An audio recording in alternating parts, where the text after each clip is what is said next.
أعوذ بالله من الشيطان الرجيم بسم الله الرحمن الرحيم وإن كان رجل يورث كلالة أو امرأة وله أخ أو أخت فلكل واحد منهما السدس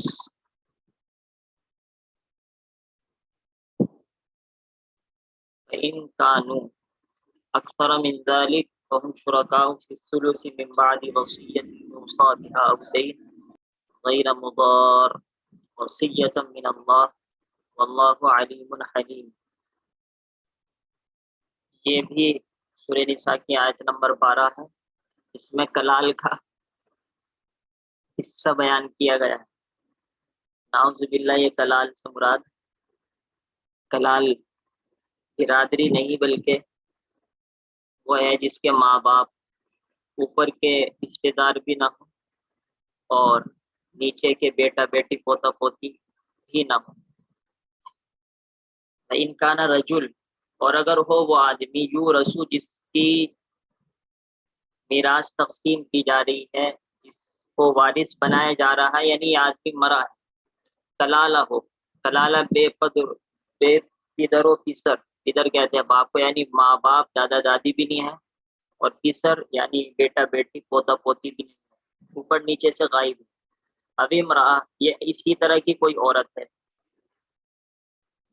وَلَهُ أَخٌ أَوْ أُخْتٌ، البتہ اس کا بھائی ہے یا بہن، وہ اخ بھائی اخت بہن، فَلِكُلِّ وَاحِدٍ مِّنْهُمَا، ان میں سے ہر ایک کے لیے، ہر ایک کے لیے یعنی بھائی کے لیے بہن کے لیے سدس چھٹا حصہ ہے۔ فَإِنْ كَانُوا اکثر، اور اگر وہ زیادہ ہوں، من ذالک اس سے، یعنی ایک بھائی سے زیادہ، 2 ہوں، 3 ہوں، 4 ہوں، 5 ہوں، فَهُمْ شُرَكَاء، تو یہ سب کے سب بھائی بہن شریک ہوں گے ثلث میں، ایک تھرڈ میں، 1/3، من بعد وصیت یوصی، اس وصیت کے بعد جو کہ وصیت کی جائے گی، ہاں جس چیز کی وصیت کی گئی ہو، او دین یا قرض کے بعد، غیر مضار، نہ نقصان پہنچانے والی ہو۔ اس کا کیا مطلب ہے؟ تفصیلی میں آئے گا۔ وصیتاً، تاکیدی حکم ہے، من اللہ، اللہ تعالیٰ کی طرف سے، اور اللہ تعالیٰ خوب جاننے والے اور بڑے بردبار یعنی برداشت کرنے والے۔ تو اس آیت کے آخر میں کلالہ مرد اور عورت کا حصہ بیان کیا گیا۔ کلالہ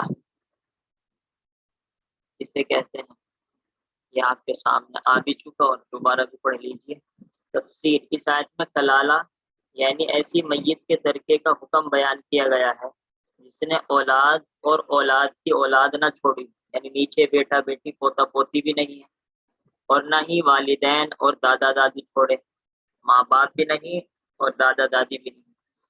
اب یہ میت چاہے مرد ہو یا عورت ہو، اس نے صرف ماں شریک ایک بھائی یا ایک بہن چھوڑے ہیں۔ ایک مسئلہ آیا ہے ماں شریک، اس کو بھی سمجھ لیجیے۔ 3 طرح کے بھائی بہن ہوتے ہیں، ایک حقیقی، ایک ماں شریک، ایک باپ شریک۔ آپ تو سمجھ جائیں گے مسئلہ۔ حقیقی تو یہی ہوتا ہے کہ ماں باپ دونوں ایک ہوں۔ ہمارا مثال کے طور پر کوئی بھائی ہے، جو ہمارے ماں باپ ہیں وہی اس کے ماں باپ ہیں، تو یہ حقیقی ہے۔ عام طور پر نارمل حالات میں تو ایسے ہی ہوتا ہے، لیکن بعض مرتبہ ایسا ہوتا ہے کہ ایک آدمی کی 2 شادیاں ہوئی، تو دونوں بیویوں کے اولاد ہے، تو دونوں بیوی کی اولاد آپس میں کہلائے گی باپ شریک، کیونکہ باپ دونوں کا ایک ہے اور ماں دونوں کی الگ الگ ہے، تو باپ شریک ہے، ماں الگ ہے۔ اور ماں شریک اس کا الٹا ہو جائے گا، کسی عورت کی 2 شادیاں ہوئی ہوں، پہلے شوہر سے اولاد ہوئی، دوسرے شوہر سے اولاد ہوئی، تو یہ اولاد ان کی ماں تو ایک ہے لیکن شوہر باپ الگ الگ ہوا، تو یہ ماں شریک کہلائے گی، کیونکہ ماں ایک ہے اور باپ الگ الگ ہے۔ اب یہ یہاں پر حصہ بیان کیا جا رہا ہے، یہ ماں شریک کا ہے، یعنی ایسی اولاد جن کی ماں تو ایک ہو اور باپ الگ الگ ہو۔ باقی باپ شریک کا مسئلہ کیا ہے اور حقیقی اولاد کا مسئلہ کیا ہے، یہ آ جائے گا اگر ہم نے پڑھا تو بالکل اس صورت کے آخری آیت جو ہے یستفتون قل اللہ یفتیکم فی الکلالہ ان امرؤ هلک لیس له ولد وله اخت فلها نصف ما ترک وهو يرثها ان لم يكن لها ولد فان كانت اثنتين فلهما الثلثان مما ترک. یہاں پر یہ مسئلہ آئے گا.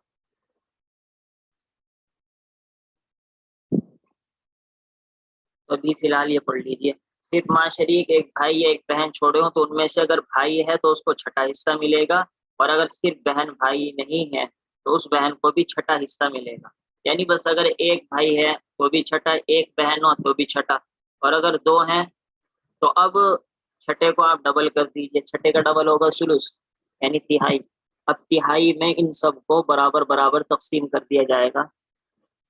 دو اگر ہوں گے تو پھر ان کو مثال کے طور پر میت کا انتقال ہوا، اس نے 3 لاکھ روپے چھوڑے تھے، 3 لاکھ کا تہائی ہوا 1 لاکھ، تو 1 لاکھ میں سب بھائی بہن شریک ہو جائیں گے. اگر 2 ہوں گے تو 50-50 ہزار مل جائیں گے، 3 ہوں گے 33-33 ہزار مل جائیں گے، 4 ہوں گے تو 25-25 مل جائیں گے.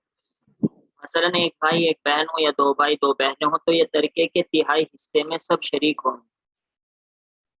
یعنی یہ بھائی، یہ اس میت کے بھائی بہن یعنی 1/3 حصہ لے کر آپس میں تقسیم کر لیں گے. اور اس مسئلے میں لڑکے کا حصہ لڑکی سے ڈبل نہیں ہوگا. یہ بھی اہم بات ہے کہ عام قانون تو یہی ہے، جیسا آپ نے پڑھ لیا للذکر مثل حظ الانثیین، بیٹے کا ڈبل بیٹی کا سنگل. لیکن اس مسئلے میں یہ جو آدمی مرا ہے جس کو کلالہ قرآن نے کہا ہے، اور اس کے ماں باپ دادا دادی نہیں، بیٹا بیٹی پوتا پوتی نہیں ہے، اور البتہ دائیں جانب بائیں جانب بھائی بہن ہیں، اور بھائی بہن بھی ماں شریک ہیں. تو اب یہ ماں شریک اگر ایک بہن ہے ایک بھائی ہے تو یہاں پر یہ نہیں کہا جائے گا کہ بھائی کو ڈبل ملے گا اور بہن کو سنگل ملے گا. نہیں، یہاں پر تو بھائی بہن کو برابر ملے گا. یہ یاد رکھنے کی بات ہے. لیکن یہ مسئلہ تو پیش ہی نہیں آتا عام طور پر. ماں شریک رشتے داری ہی نہیں پائی جاتی، پہلی بات تو یہ ہے. اور دوسری بات ایسا بھی بہت ہی مشکل ہوتا ہے کہ آدمی کلالہ ہو، سارے دوسری برادری کے ہوتے ہیں. یعنی کلالہ کا مطلب ایسا بہت کم ہوتا ہے کہ اوپر بھی نہ ہو اور نیچے بھی بیٹا بیٹی پوتا پوتی نہ ہو. اس پورے رکوع میں جب میراث کے چند مسائل بیان ہو چکے تو آخر میں اللہ سبحانہ و تعالیٰ نے فرمایا غیر مضار. اس میں وصیت کرنے والے کو تنبیہ ہے کہ وصیت اس طرح کرے جس سے وارثوں کا نقصان نہ پہنچے. مثلا تہائی مال سے زیادہ کی وصیت نہ کرے. تو غیر مضار کا مطلب ہے نقصان نہ پہنچائے. اور نقصان پہنچانے کی بہت سی صورتیں ہو سکتی ہیں. نمبر 1، تہائی مال سے زیادہ کی وصیت اگر کرتا ہے تو یہ وارثوں کا حصہ کھا رہا ہے، ایک طریقے سے کم کر رہا ہے، تو یہ بھی گناہ ہے. یا تہائی مال کی وصیت میں یہ نیت ہے کہ وارثوں کو کم حصہ ملے، یعنی کر تو رہا تہائی مال کی وصیت لیکن مقصد ثواب کمانا نہیں بلکہ اپنے وارثوں کو میراث میں سے کم حصہ دلوانا مقصود ہے. تو دوسرے کو نقصان دینا مقصود ہے، اس میں بھی گناہ ملے گا. یہ جائز نہیں بلکہ گناہ عظیم. اسی طریقے سے ایک وصیت وہ بھی ہو جائے گی کہ اپنے بیٹے کے لیے وصیت کرتا ہے، کیونکہ میں نے بتا دیا حدیث شریف میں ہے لا وصیت لوارث، کہ وارث کے لیے وصیت کرنے کی اجازت نہیں ہے. بیٹا بیٹی کو پہلے ہی قرآن نے متعین کر دیا حصہ ملے گا، بیوی کو متعین کر دیا حصہ ملے گا، ماں باپ کو متعین کر دیا حصہ ملے گا. اب کوئی ماں باپ کے لیے الگ سے وصیت کرے یا بیوی کے لیے وصیت کرے یا کسی خاص ایک بیٹے کے لیے وصیت کر دے یا صرف بیٹوں کو وصیت کرے اور بیٹی کو چھوڑ دے، یہ مرنے والے کے لیے جائز بھی نہیں ہے. اور اگر مان لیا جائے وہ وصیت کر کے مر گیا تو اس وصیت پر عمل بھی نہیں کیا جائے گا. قرآن اور حدیث سے بیٹا بیٹی بیوی شوہر ماں باپ کے جو حصے متعین ہیں وہی ملیں گے، وصیت کرنے کی وجہ سے ان کو زیادہ نہیں ملے گا. ایک صورت یہ ہے کہ سارے رشتہ دار یعنی جتنوں کو مال مل رہا ہے سب راضی ہو جائے تو اب اس کی اجازت دی جاتی ہے کہ ٹھیک ہے جو وصیت کی تھی وہ بھی اس کو دے دی جائے گی، اور ایک اس کو ڈبل حصہ مل جائے گا. لیکن عام حالات میں تو اس کی اجازت ہی نہیں ہوتی. اخیر آیت میں اس پر تاکید فرمائی گئی جو حصے خدا نے متعین فرمائے ہیں، جو قرض اور وصیت کو پورا کرنے کا حکم دیا ہے اس پر عمل نہایت ضروری ہے۔ دیکھیں یہاں چوتھی مرتبہ قرآن نے کہا کہ پہلے قرض ادا کرو، پھر وصیت، اور پھر ہے یہ میراث کا مسئلہ، کیونکہ میراث مانگنے والے تو سب آ جائیں گے، بیٹا ہے بیٹی ہے، ظاہر سی بات ہے وہ تو گھر ہی میں رہتے ہیں، سب ان کو پتا ہے کتنا چھوڑا ہے کتنا نہیں چھوڑا۔ اور قرض ادا کرنے قرض لینے والا بیچارہ، قرض دینے والا غیر آدمی ہوگا، یہ کہتے ہیں کہ ہمارے ابا نے تو کچھ چھوڑا ہی نہیں، یہ جھوٹ بول دیں گے کہ تو نے تو ہمارے ابا نے تو تم سے قرض ہی نہیں لیا تھا، تو طرح طرح کی باتیں بنائی جا سکتی ہیں۔ اسی طریقے سے وصیت، مسجد کے لیے وصیت کی، مدرسے کے لیے وصیت کی، تو نہ مسجد والے آئیں گے نہ مدرسے والے آئیں گے، تو اس میں بھی مال کو ہڑپ کرنے کا اور مال کو کھا لینے کا بہت ہی زیادہ موقع ملتا ہے اولاد کو۔ اس وجہ سے قرآن نے ایک ہی صفحے کے اندر اور 2 آیتوں کے اندر 4 مرتبہ یہ بات کہہ دی ہے کہ دیکھو پہلے قرض ہے، پھر وصیت ہے، اور اس کے بعد ہے تمہاری میراث۔ یہ دیکھیے مال کی حقیقت کیا ہے اللہ تعالیٰ کے یہاں، اور ہمارے یہاں مال کی حقیقت کیا ہے۔ پھر فرمایا کہ اللہ تعالیٰ سب کچھ جانتا ہے، لہذا سب کا حال جان جان کر حصے متعین فرمائے ہیں، اور جو ان پر عمل کرے گا تو خدا اس کو جزا دے گا، اور جو خلاف ورزی کرے گا اللہ تعالیٰ اس کو سزا دے گا۔ یہ مسئلہ وہ آ گیا جو میں بار بار بتلا رہا ہوں۔ مسئلہ وارث کے حق میں وصیت بیکار ہے، یعنی جس شخص کا میت کے ترکے میں حصہ ہے، وہ میت اس شخص کے لیے کچھ مال کی وصیت کرے تو اس وصیت پر عمل نہ ہوگا، اور اس شخص کو حصے سے زیادہ کچھ نہ ملے گا۔ اپنے بیٹے کے لیے وصیت کر دی کہ میرے بیٹے کو 50,000 روپے دے دیے جائے، یہ پلاٹ مرنے کے بعد میرے اس بیٹے کا ہے، یہ سب ناجائز ہے۔ ہاں اگر باقی تمام وارث اس وصیت کو جان جائیں تو پھر یہ سب اپنی مرضی سے وصیت کے مطابق اس کو مزید حصہ دے سکتے ہیں، اگر سب راضی ہو جائیں تو اب دے سکتے ہیں۔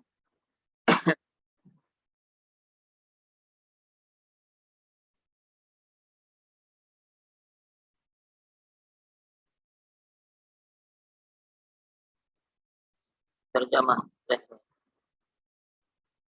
ترجمہ یہ ہے، اور اگر میت جس کی میراث دوسروں کو ملے گی، خواہ وہ میت مرد ہو یا عورت ہو، ایسا ہو جس کے نہ اصول ہو نہ فرو، پہلے بھی بتلایا تھا اصول کہتے ہیں اوپر کی رشتہ داری، باپ ماں باپ دادا دادی، اور فرو نیچے کی رشتہ داری بیٹا بیٹی پوتا پوتی، یعنی یہ کلالہ ہے، اور اس کے ایک بھائی یا ایک بہن ہو، تو ان دونوں میں سے ہر ایک کو چھٹا حصہ ملے گا۔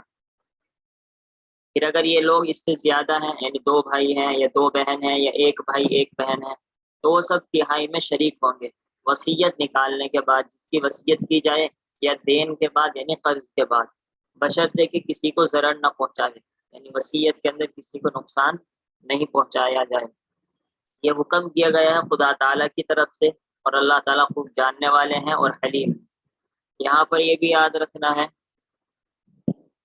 وہی بات جو سب سے اہم تھی، کہ یہ آیت کے اس حصے میں ماں شریک بھائی بہنوں کی میراث کا بیان ہے، حق باپ شریک اور حقیقی بھائی بہن کی میراث کا تذکرہ سورہ مائدہ کی بالکل آخری آیت میں ہے۔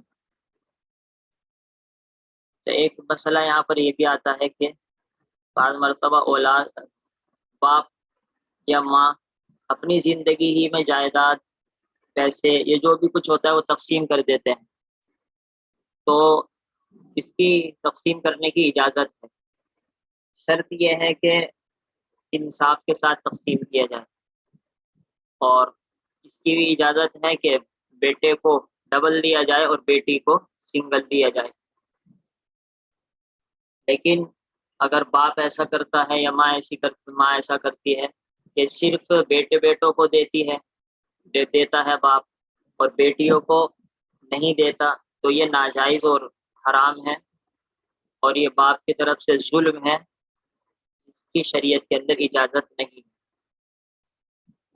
یا اسی طریقے سے کسی کو کم دیتا ہے کسی کو زیادہ، تو اس کے اندر تفصیل ہے، بس جب کسی کو ضرورت پیش آئے تبھی معلوم کرنا۔ اتنے مسئلے اگر میں بیان کروں گا تو آپ کل لکھائیں گے اور کچھ کا کچھ اپنے اوپر فٹ کر لیں گے۔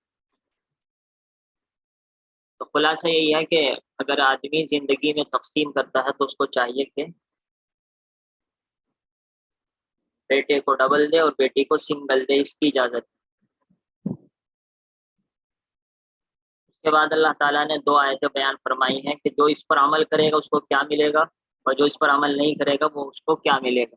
تلک حدود اللہ، اعوذ باللہ من الشیطان الرجیم، تلک حدود اللہ ومن یطع اللہ ورسولہ یدخلہ جنات تجری من تحتها الانہار خالدین فیہا وذلک الفوز العظیم ومن يعص الله ورسوله ويتعدى حدوده يدخله نارا خالدا فيها وله عذاب مهين۔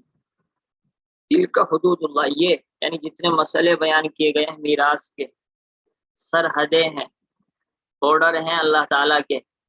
ومن یطیع، اور جو اطاعت کرے گا، من کے معنی جو، اور جو اطاعت کرے گا اللہ کی بات مانے گا، ورسولہ، اور اس کے رسول کی بات مانے گا، یدخلہ، اللہ اس کو داخل کریں گے جنات، باغوں میں، تجری، بہیں گی، من تحتہا، ان باغوں کے نیچے سے، الانہار، نہریں، خالدین فیہا، اور اس میں ہمیشہ ہمیشہ رہیں گے، وذالک الفوز العظیم، اور یقیناً یہ بڑی کامیابی۔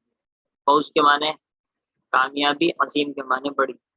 ومن یعصی، اور جو نافرمانی کرے اللہ کی، اور رسولہ، اور اس کے رسول کی، ویتعدی، تجاوز کرے، تجاوز کہتے ہیں پار کرنا، اور پار کر دے اللہ کی حدود، باؤنڈری کو، یدخلہ، تو داخل کر دیں گے اللہ تعالیٰ اس کو، نارن، آگ میں، خالدن، ہمیشہ رہے گا، فیہا، اس آگ میں، وَلَهُ، اور اس کے لیے ایسا عذاب ہے، مہین، جو اس کو ذلیل کر دے گا۔ یہ وہ دو آیتیں ہیں جو میراث پر عمل کرنے نہ کرنے کے سلسلے میں ہیں۔ اس کی تفسیر یہ ہے، میراث کے چند احکام بیان کرنے کے بعد ان دو آیتوں میں ان احکام کو ماننے اور ان پر عمل کرنے کی فضیلت، اور اس پر اچھا بدلہ، اور نافرمانی کرنے والوں پر سزا اور برے انجام کا بیان۔ اس سے در حقیقت مسائل میراث کی اہمیت کو بیان کرنا مقصود ہے، کیونکہ لوگ اس میں بہت ہی کوتاہی کرتے ہیں۔ سب لوگ جانتے ہیں کہ میراث کوئی صحیح تقسیم نہیں کرتا، مشہور ہے کہ بیٹیوں کو دیتے ہی نہیں، اور اگر باپ کا انتقال ہو جائے تو بیٹے، یعنی جو لڑکے ہو جاتے ہیں، وہ اپنی بہنوں کو دیتے نہیں، مشہور بات ہے۔ تو اللہ تعالیٰ نے اس کی وجہ سے خود مسئلے بیان کیے قرآن میں، اور اللہ تعالیٰ نے پورے رکوع کے اندر صاف صاف چھوٹے چھوٹے مسئلے بھی بیان کیے، اور پھر آخر میں صاف صاف یہ بھی فرما دیا کہ جو عمل کرے گا اس کے لیے جنت، جو عمل نہیں کرے گا اس کے لیے جہنم، سیدھی سیدھی بات۔ ارشاد ہے کہ اب تک جو احکام شریعت بیان ہوئے یہ سب خدا کے مقرر کردہ اصول ہیں، اصول، رول، جو ان پر عمل کر کے خدا کی خوشنودی، رضامندی، خوشی حاصل کرے گا تو اس کو جنت کے ایسے محلوں میں داخل کر دیا جائے گا جن کے نیچے نہریں بہتی ہوں گی، اور وہ ہمیشہ اسی عیش و عشرت کی زندگی میں رہے گا۔ اس کے برخلاف جو شخص خدا اور رسول کی نافرمانی کرے، اس کے احکامات پر عمل نہ کرے، اور ان پر عمل ضروری بھی نہ سمجھے بلکہ انکار کر دے، جس کی وجہ سے وہ کافر ہو جائے، تو ایسے شخص کو دوزخ کے دہتے ہوئے انگاروں میں ڈال دیا جائے گا، اور وہ ہمیشہ ہمیشہ اسی میں جلتا رہے گا۔ یہ تو تفسیر ہو گئی، ترجمہ ایک بار پڑھ لیجیے، اس میں کچھ باتیں ہیں وہ بتلا دوں۔ یہ سب احکام مذکورہ خداوندی ضابطے ہیں۔ یہ بات اہم ہے کہ جس طریقے سے حکومت کی گائیڈ لائن ہوتی ہے، یہ سمجھ لیجئے کہ جیسے ہندوستان کے بارڈر ہے، اگر آپ ہندوستان کے اندر رہیں گے تو ہندوستان کی گورنمنٹ، فوجی آپ کی حفاظت کریں گے، اور اگر آپ اس بارڈر سے باہر نکل جائیں تو اب ہندوستان کی گورنمنٹ اور فوج آپ کی حفاظت نہیں کرے گی، اب آپ اس کے علاقے سے باہر نکل چکے ہیں۔ تو اسی طریقے سے جب تک کہ آپ شریعت پر عمل کر رہے ہیں، اللہ تعالیٰ کی حفاظت میں، اللہ تعالیٰ کی حکومت میں ہے، ایک طرح سے حفاظت کی جائے گی۔ جب اللہ تعالیٰ کی حکومتوں کو آپ نے توڑنا شروع کر دیا، حدوں کو پار کرنا شروع کر دیا، تو ایک طرح اللہ تعالیٰ نے تمہاری مدد کو چھوڑ دیا۔ جب اللہ سے ہی مدد چھوٹ گئی تو پھر عذاب کا آنا اور پریشانیوں کا آنا اور مصیبتوں کا آنا تو یقینی بات ہوا۔ یہ بہت اہم بات ہے کہ جس طریقے سے آدمی دنیا کے اندر کوئی حد، بارڈر پار کرتا ہوا گھبراتا ہے کہ اگر اس سے باہر چلا جاؤں گا تو پینلٹی لگ جائے گی، پیسے دینے پڑ جائیں گے، پولیس کا ڈنڈا پڑ جائے گا، تو اسی طریقے سے ہم کو اس سے بھی زیادہ اللہ تعالیٰ کے حکموں کو پار کرتے ہوئے ڈرنا چاہیے۔ اسی وجہ سے اللہ تعالیٰ نے صاف کہا، حدود اللہ، اللہ کی باؤنڈریاں، حدیں، یہ احکام ہیں، ان کو پار کرو گے تو پھر بھگتنا پڑے گا۔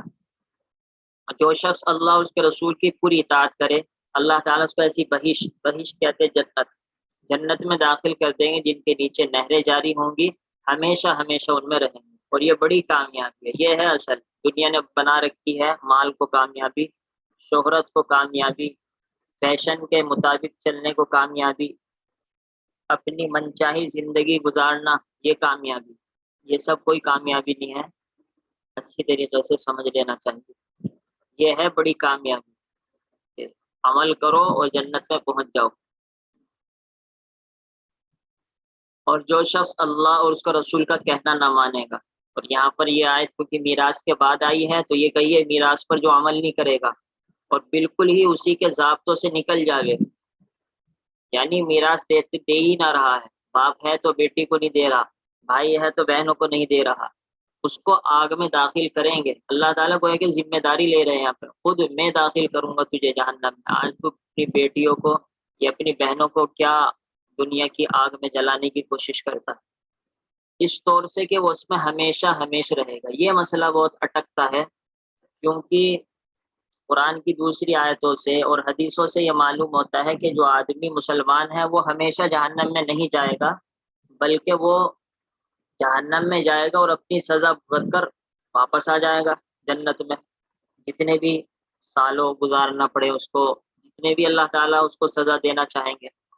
تو اگر کوئی آدمی میراث نہیں دے رہا تو ہے تو وہ مسلمان، تو وہ ہمیشہ ہمیشہ کے لیے جہنم میں کیوں جا رہا ہے؟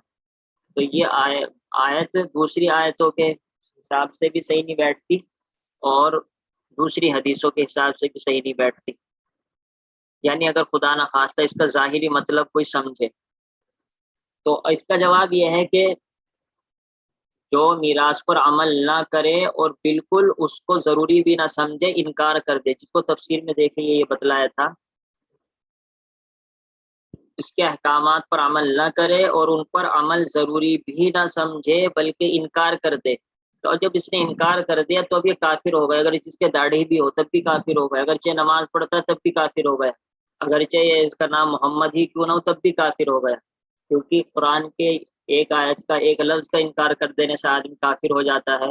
تو میراث کا اتنا اہم مسئلہ ہے تو کہتے کہ لڑکیوں کا تو ہے ہی نہیں، بے فائدہ بنا رکھا ہے مولویوں نے، تو اس وجہ سے کافر ہو گیا، ظاہر سی بات ہے کافر کی سزا یہی ہے کہ وہ ہمیشہ ہمیشہ جہنم میں جائے گا۔